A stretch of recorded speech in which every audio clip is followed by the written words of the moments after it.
मालदीव सरकार ने 3 मंत्रियों को सस्पेंड कर दिया है। मरियम, माल्शा और जेहान को सस्पेंड किया गया है। मंत्रियों ने पीएम मोदी पर विवादित टिप्पणी की थी, अपमानजनक शब्दों का इस्तेमाल किया था। तो पोस्ट वायरल हुआ और उसके बाद उस पोस्ट को डिलीट जरूर कर दिया जाता, लेकिन उसके बाद किस तरह से सियासी जंग वहां पर छिड़ी हुई थी। अब 3 मंत्रियों को सस्पेंड किया गया है। ये बड़ी खबर हम आपको बता रहे हैं। जाती तौर पे ये एक बहुत बड़ी शॉकिंग खबर है कि एक मुल्क कैसे अपने मिनिस्टर्स को जो है वो सस्पेंड कर सकता है। तो दोस्तों, भारत की foreign policy tit for tat वाली है। दरअसल खबर निकलकर सामने आ रही है कि हमारे पीएम मोदी जी लक्षद्वीप के दौरे पर गए थे, तभी उन्होंने फोटो और इमेजें इंटरनेट पर शेयर करी थी, जिससे मालदीव के 3 मिनिस्टरों ने इन इमेजों एवं फोटो पर विवादित बयान एवं टिप्पणी की थी। हालांकि मालदीव भारत का एक अच्छा दोस्त है और एक अच्छा देश है, परंतु अब मालदीव में सरकार बदल गई है और अब नई सरकार आ गई है।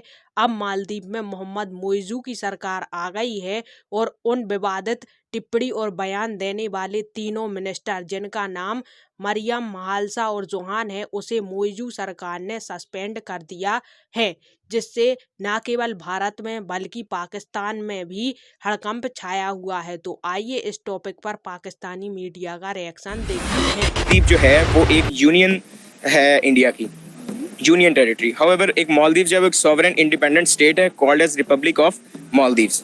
तो ये दोनों के अंदर जो एक कंपैरिजन है ना, वो इस लिहाज से आप करें कि चलें स्पेसिफिकली टूरिज्म के लिहाज से, क्योंकि इंडिया की अगर मैं बात करूं तो इंडिया के पास टूरिज्म में देने के लिए बहुत कुछ है। आप ये ना करें कि इंडिया के पास सिर्फ और सिर्फ एक आइलैंड निकल आया तो जी लाओ अब इंडिया जो है वो टोटली टूरिज्म मॉडल पे है। सबसे पहले तो मुझे लगा ही नहीं था कि ये इंडिया है। अच्छा। सबसे पहले मैं शॉक्ड हुआ हूँ इतना कि यार बॉलीवुड स्टार जैसे शाहरुख खान, सलमान खान और भी बहुत से फेमस बॉलीवुड के स्टार्स हैं, उन्होंने भी इनकी वीडियोस शेयर की हैं। तो मैं पहले थोड़ा सा शॉक्ड होता रहा हूँ। मैं कहा यार ये लक्षद्वीप ही है। मैं कहा ये नहीं यार, ये आई थिंक सोचो अगर सारे एक्टर्स जो है एक साथ मालदीव्स निकल गए। हाँ, मुझे यही लगा। मैंने कहा आई थिंक ये ना मालदीव के हैं, वहाँ पे ना उनका कोई शूटिंग हो रही है, उनकी कोई मूवी लगता है, कोई हैवी प्रोजेक्ट होने वाला। अगर आपको मौका मिले कभी इंडिया जाने का तो आप तो बिल्कुल नहीं जाना चाहेंगे, क्योंकि आपने स्टार्ट में ही बोल दिया। एग्जैक्टली मैं कभी नहीं जाऊंगा। अगर मुझे मौका मिले तो मैं इंटरनेशनल लेवल पे अगर विजिट करना चाहूँगा तो वो, या मेरा एक ड्रीम है, मेरी एक ख्वाहिश है कनाडा, यूएसए। और इंडिया से क्या मसला है? इंडिया से मसाइल शुरू से ही अच्छे नहीं है, हमारे ताल्लुकात अच्छे नहीं है, लेकिन इंडिया तो सियासतदानों के नहीं है ना, वो तो सियासतदानों के मसले। अवाम को अवाम से क्या मसला है? अवाम से ये मसला है कि वो लोग मेहमान नवाज नहीं है। किसने कह दिया ये आपको? अगर मैं एक टूरिस्ट हूँ और मैं अगर जाता हूँ ना, मैं अगर चूज करता हूँ इन दोनों के बीच में, तो मेरे ख्याल में मैं इंडिया को चूज करूंगा। उसकी वजह यह है कि मैं अगर वहाँ पे जा रहा हूँ, लेट सपोज 2 वीक्स या 3 वीक्स की हॉलीडे एंजॉय करना है, तो खाली ये नहीं है कि मैंने बीचेस पे घूम के आ जाना है। मैं उसके अलावा और भी हेरिटेज एक्सप्लोर कर सकता हूँ। I can go towards north of India. आप देखिए वहाँ पे कितने कल्चर्स हैं। वहाँ पे आपके पास नॉर्थ इंडिया में अलग कल्चर है, साउथ इंडिया में अलग कल्चर है, बंगाल की तरफ अलग कल्चर है, नागालैंड की तरफ अलग कल्चर है। तो इतना मल्टी कल्चरल और डाइवर्सिफाइड इंडिया है, तो मेरे ख्याल में तो टूरिस्ट जो हैं वो ज्यादा प्रेफर करेंगे इंडिया को एज कम्पेयर टू मालदीव। अब देख लीजिएगा क्या होगा। मालदीव हो गया ठप, उसका फट्टा बैठ गया। अब इन्होंने उधर जाना है, उधर जाके अपना ईच एंड एवरीथिंग, अपना सारा मूवीज भी देखना वहां पे ही बनेंगी।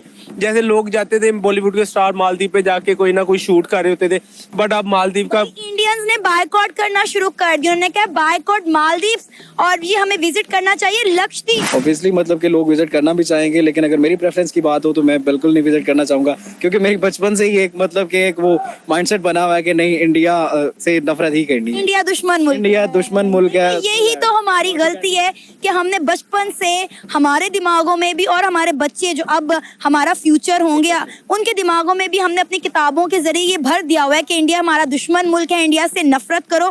और ये बहुत गलत बात है, ये चीज़ नहीं होनी चाहिए। अब देखें ना कि आपने अपना माइंडसेट बता दिया कि बचपन से मेरे दिमाग में ये चीज़ है कि भाई इंडिया दुश्मन मुल्क है, इंडिया से नफरत करो। तो आप माशाल्लाह वेल एजुकेट पर्सन है, इतने बाशाऊर होने के बाद भी अगर आपका नजरिया नहीं बदला तो हम अपने आने वाली नस्लों का नजरिया कैसे बदलेंगे? एग्जैक्टली मैं अगर बात की जाए हमारे मतलब के यूथ की, तो उसमें ये है ना कि वो बच्चे तो हैं नहीं, बाशऊर है, हर चीज़ को समझते हैं और अंडरस्टैंड करते हैं। दोस्तों ये बड़ी एक डेवलपमेंट है कि मालदीव के 3 मिनिस्टर्स जो हैं उनको सस्पेंड कर दिया गया है। एक का नाम है मरियम शुइना, दूसरी का नाम है माल्शा शरीफ और महजूम माजिद। एक और मिनिस्टर हैं, आई थिंक हसन ज़ेहान, उनका नाम भी इन चीज़ों में आता है कि ये जो मिनिस्टर्स थे ये रिस्पॉन्सिबल थे बिकॉज इन्होंने प्राइम मिनिस्टर मोदी के बारे में और भारत के बारे में कुछ डेरोगेटरी रिमार्क्स जो थे वो दिए थे।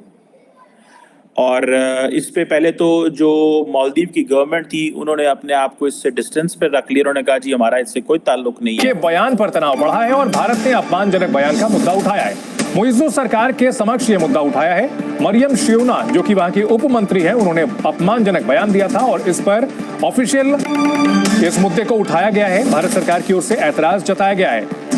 मालदीव्स वैसे भारत का दोस्त राष्ट्र है, मित्र राष्ट्र है, लेकिन पिछले चुनाव में वहां मोहम्मद मुइज़्ज़ू की सरकार आई है जो कि भारत विरोधी माने जाते हैं और उनकी सरकार आने के बाद से ही भारत विरोधी लगातार कदम उठाए जा रहे हैं। और इन सब के बीच प्रधानमंत्री नरेंद्र मोदी ने जब लक्षद्वीप का एक वीडियो ट्वीट किया तो इसको लेकर के मालदीव्स के मंत्रियों की बयानबाजी शुरू हो गई और मालदीव के मंत्री की बयानबाजी पर भारत ने ऐतराज जताया है और इस मुद्दे को ऑफिशियली उठाया है। वालेकुम सलाम। दिलशाद भाई, आपने देखा होगा सोशल मीडिया खासतौर पे इंडिया में इस टाइम बायकॉट जो है वो मालदीव चल रहा है। बहुत से ऐसे उनके बुकिंग हैं जो कैंसिल हुई हैं। क्या कहना चाहेंगे इसके ऊपर हिस्ट्री के हवाले से? सबसे पहले तो हम किसी भी चीज़ को पढ़ने के लिए उसकी हिस्ट्री की तरफ जाते हैं, तो सबसे पहले हम इसकी हिस्ट्री देखते हैं कि 1947 के अंदर जब हमारी पार्टीशन हुई है तो जिन्ना साहब ने यहाँ पे लोगों को भेजा था जो इस टाइम पे जो इंडियन ओशंस के अंदर जिसको उन्होंने लक्षद्वीप का नाम दिया हुआ है, तो उस टाइम पे उन्होंने अपने भेजा था नेवी को भेजा था उस इलाके को कवर करने के लिए।